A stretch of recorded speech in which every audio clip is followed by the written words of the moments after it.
a un desmoronamiento moral también a Estados Unidos.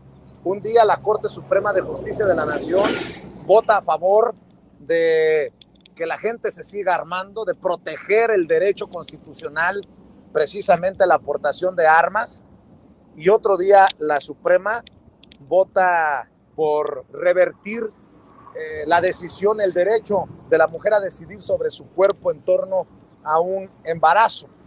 De ahí déjenme llegar al tema de la inmigración documentada e indocumentada, con este caso de los ya 51 fallecidos en San Antonio, Texas, que nos está obligando profesionalmente al equipo de Sin Censura a viajar a San Antonio para transmitir desde allá, desde el lugar de la noticia, los detalles y la información de último minuto, porque hay, les decía, más de una docena de migrantes todavía en hospitales y serán ellos clave en que se llegue a la justicia contra esta banda de polleros, de coyotes, porque se trata de un negocio transnacional, no se trata de un negocio nada más en México o en Estados Unidos, son bandas bien organizadas que hay que decirlo, tienen el sello de la muerte.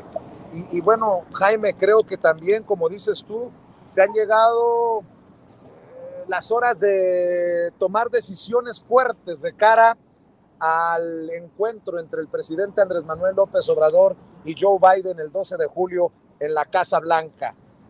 El presidente llegará con una alta autoridad moral, el presidente de México, y va a visitar al presidente Joe Biden, que pues sigue de gira por Europa, por España, mientras el país sufre una de las peores tragedias migrantes en la historia reciente de Estados Unidos, Jaime.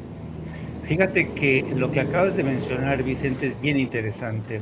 Acabas de mencionar que apenas la Suprema Corte primero le da un revés a la industria primero, digamos que fortalece las potestades de la industria de las armas, sigue el debate de hasta qué punto realmente las armas, la industria de las armas va a seguir teniendo las mismas potestades, incluso metaconstitucionales. Luego viene el tema de este revés de Roe versus Wade, que ha sido un duro revés, el más duro revés de los últimos años en materia de derechos civiles. Pero fíjate, el cambio de foco ha supuesto una traslación retórica. Me explico. El Partido Republicano, que ahora se siente menos cómodo en el debate contra las armas, se siente ahora más cómodo e inmediatamente rehuyeron del debate de las armas para hacer este ejercicio de traslación. Se fueron al siguiente tema, que el tema también antiaborto, que es donde se sienten también más confortables. Y esta desgracia en San Antonio les ha dado la oportunidad de cambiar nuevamente de foco, y ya la gente ya no está hablando de la tragedia en Uvalde y de la necesidad de seguir controlando la industria de las armas. No, ahora el debate a raíz de lo de San Antonio es: hay que ejercer mayor control sobre el tráfico de personas. Es fascinante esta concatenación que se ha producido y que está beneficiando a los estrategas del Partido Republicano, porque es un terreno, sobre todo el de la inmigración, en el que se sienten más a gusto.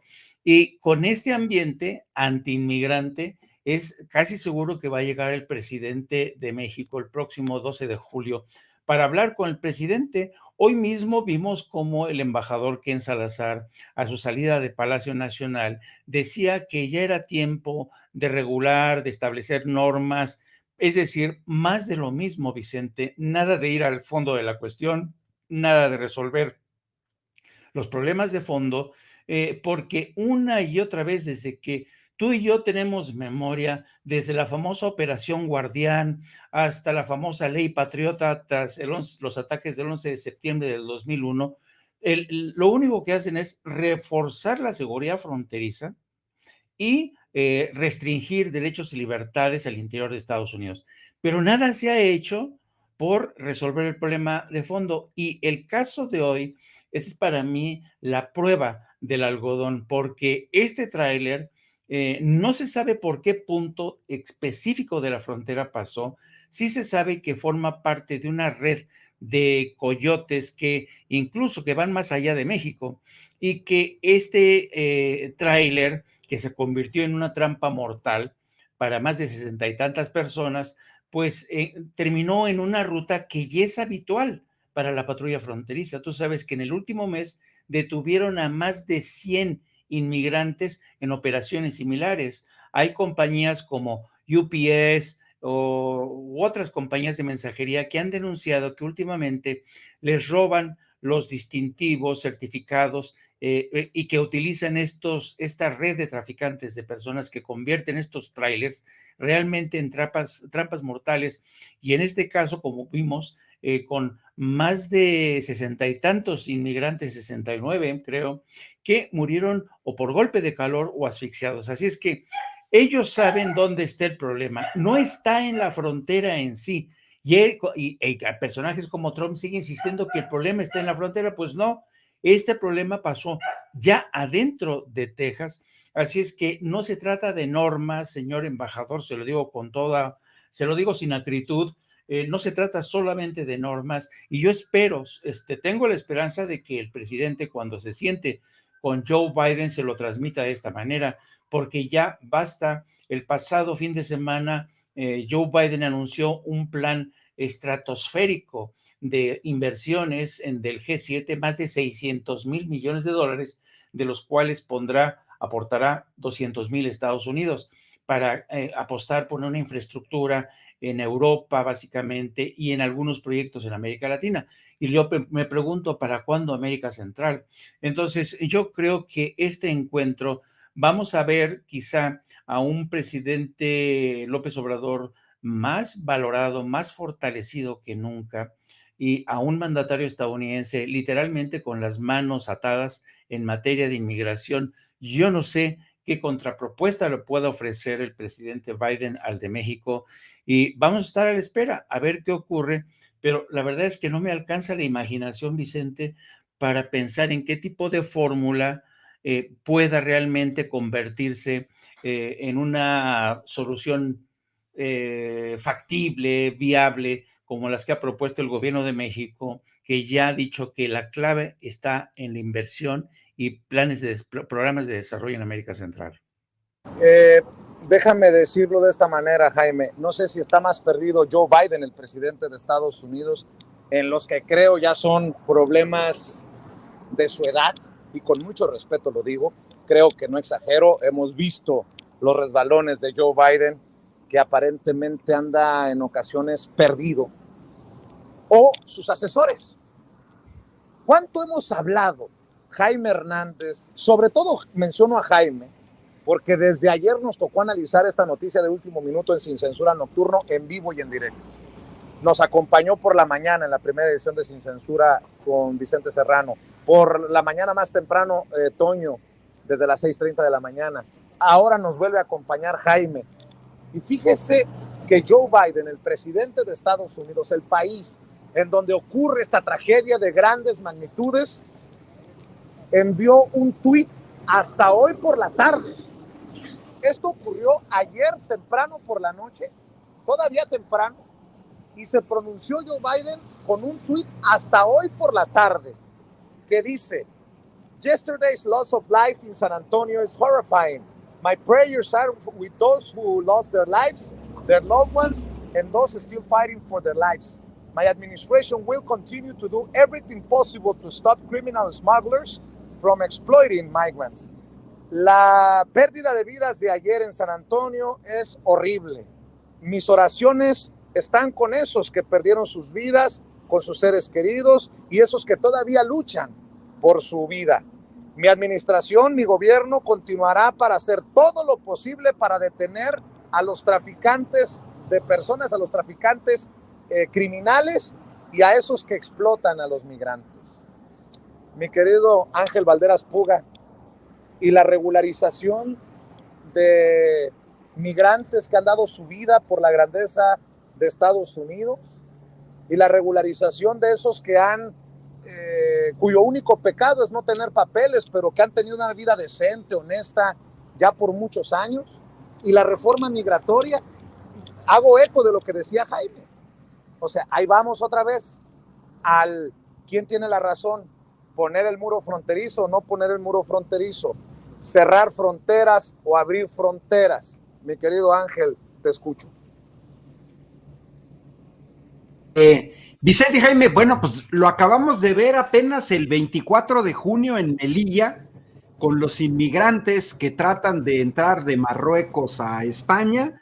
Se habla de más de 40 fallecidos, peor que lo que pasó en Estados Unidos, dado que se trató de una masacre por parte de las fuerzas de seguridad de Marruecos, y acaba de pasar en la semana. La gente no emigra a otro país porque sí. México, 36 años de neoliberalismo que aumentaron la pobreza, que a los jóvenes y a los niños no les dejaron otra oportunidad más que buscar emigrar a Estados Unidos, Centroamérica, que no ha tenido una política. Hoy vemos que en el continente americano, Andrés Manuel López Obrador es el presidente que más ha propuesto soluciones de fondo, atender las causas y no los efectos. Más allá de la oposición pedorra que tenemos en México, que dicen que no, que el programa Sembrando Vida, a final de cuentas es un programa y es un problema, igual que en el caso de la inseguridad, pues es un problema heredado que no se pueden resolver de manera inmediata. Estados Unidos se formó por migrantes. A mí me encanta un mapa de los Estados Unidos lleno con una serie de pueblos indígenas originarios y donde dice los primeros migrantes. Y ahí te llegan de Inglaterra, y recordemos las grandes migraciones de hace 120 años, europeos, italianos, muertos de hambre, españoles, alemanes, emigrando hacia los Estados Unidos. Tú ahorita tocaste el tema de la construcción de Estados Unidos, de gran parte de la riqueza de los Estados Unidos, derivada del trabajo migrante. Pero claro, a los norteamericanos les conviene más como negocio no regularizar y tener una serie de trabajadores y trabajadoras clandestinas para poderles pagar salarios menores, para no pagar prestaciones sociales. Como dijo Jaime, esto no se va a resolver con mejoralitos. Tradicionalmente vemos a Trump y antes de Trump a Barack Obama, y si nos vamos hacia atrás a los Bush, etcétera, en realidad nunca les ha interesado resolver el problema de los migrantes. Es triste que la gente muera así. Es cierto que también hay mafias que muy probablemente tengan una complicidad por parte de las fuerzas del orden en Estados Unidos y que de alguna manera, pues ese problema, mientras no se ataquen las causas de fondo, no se va a resolver. Tiene que haber alguna medida en el caso de los Estados Unidos, no sé, un número limitado de inmigrantes, inmigración temporal y luego te regresas, como aquella de los años 50 del siglo pasado, cuando había migrantes con visas temporales y que después regresaban a México. La mayor parte de la gente quiere estar en su casa, es mejor estar en México que estar en Estados Unidos. Esperemos que efectivamente, pues, Andrés Manuel sensibilice un poco a Biden. Yo no soy optimista. Estamos viendo un Biden con gravísimos errores con respecto a las sanciones a Rusia en la guerra en Ucrania, incapaz de manejar la inflación en su propio país. Vemos a una Suprema Corte de Justicia norteamericana reaccionaria. No se atreven a tocar ni con el pétalo de una rosa a la gente que trafica con armas. Y en el caso de la migración, la clase política norteamericana no se ha puesto realmente un objetivo, una trayectoria de largo plazo. Lo más cercano fue aquella propuesta de Barack Obama de legalizar a jóvenes nacidos en los Estados Unidos, pero ya vimos que después llega Trump y no prosperó.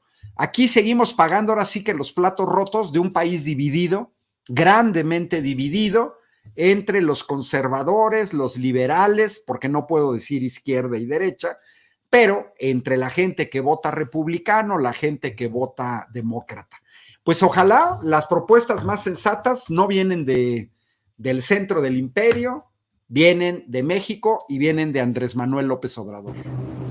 ¿Por qué no cerramos, si me permiten,